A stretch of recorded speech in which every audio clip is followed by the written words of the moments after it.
গত বছর শিক্ষার্থীদের নেতৃত্বে হওয়া আন্দোলনের দমনে প্রাণঘাতী অস্ত্র ব্যবহারের অনুমোদন তৎকালীন প্রধানমন্ত্রী শেখ হাসিনা নিজেই দিয়েছিলেন।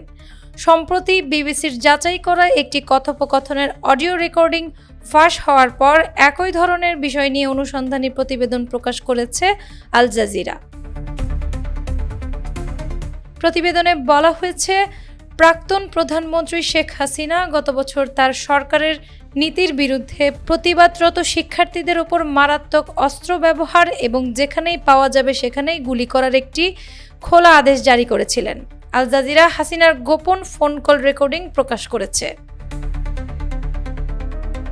দেশের আন্তর্জাতিক অপরাধ ট্রাইব্যুনাল অনুসারে কয়েক সপ্তাহ ধরে রক্তাক্ত বিক্ষোভ ও সরকারি বাহিনীর নৃশংস অভিযানে প্রায় ১৪০০ জন নিহত এবং ২০,০০০-এরও বেশি আহত হওয়ার পর ১৫ বছর ধরে বাংলাদেশ শাসনকারী হাসিনা ৫ আগস্ট পদত্যাগ করেন এবং ভারতে পালিয়ে যান।